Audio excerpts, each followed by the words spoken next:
I want to ask you one question. Do you want to live a longer life? Do you want to have a healthier lifestyle? And do you want to lose some weight or maintain the weight that you have? If so, um, going vegan or reducing the consumption of meat is the way to go.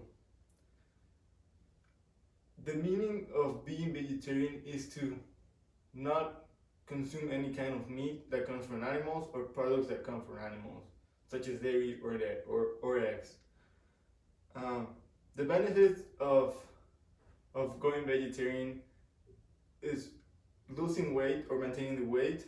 A study done by Podman Central it shown that vegetarian diet lost over 9.3 more pounds than a regular meat-based diet over 18 weeks.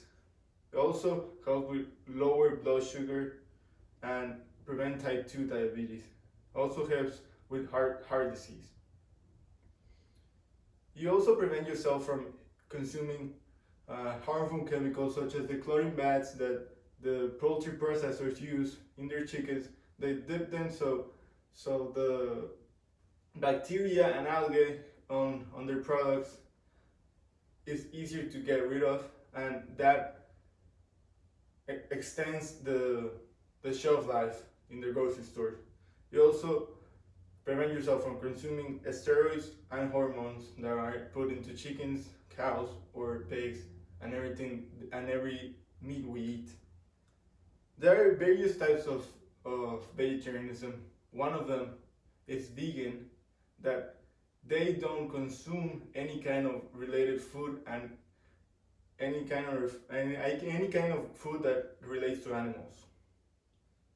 And the most popular type of vegan is lacto-ovo vegetarianism, that they don't consume any kind of meat, but they do consume dairy and eggs. This is the most popular one, as said before. There are many reasons that you can be vegan for. You can be vegan because of self-choice, because of social media, of something you saw. There's also not self-choice. You can be vegetarian by being religious, like Hinduism or Muslim, because they think that if you kill an animal, you don't have that seed of compassion anymore because you're killing another animal to eat. Although not every on that religion is vegetarian. Also, you have you seen the various videos about animal cruelty? Also, that's a reason that you might want to go vegetarian,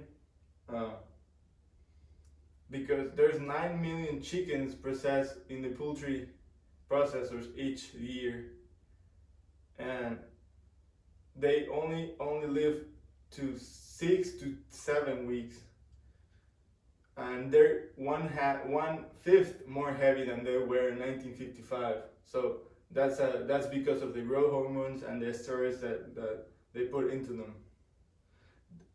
On the chickens, they cut their beaks when they're born because of the enclosed space that they are. They cut the beaks so they don't hurt each other and they have more chickens to sell. But in cows that are used for milk, the lifespan according to PETA of a normal cow is 25 years, but in the dairy industry, they're killed after 4 or 5 years. Imagine that if you have a lifespan of 80 years, you're killed at 10 years or something like that. It also, the consumption of meat also has a great impact on nature by methane or nitrous oxide production. Cows and sheep contribute to 37%. That's 33 times of the CO2 in human act. And they also contribute to 64% of ammonia, and that contributes to acid rain, the problems we have. Also, the nitrous oxide is 60% of human related. So that's all comes from manure. And that's 300 times the global warming of CO2 all comes from manure. The water consumption that goes into your meat, although many people don't look about it that way, meat eaters consume 1,100 gallons a day, and a vegetarian only consumes mostly half of it, like 600 gallons a day. If the United States only went vegan for one day without consuming meat, it will save 100 billion gallons of water a day. And even if you don't go vegan all the way, it always helps to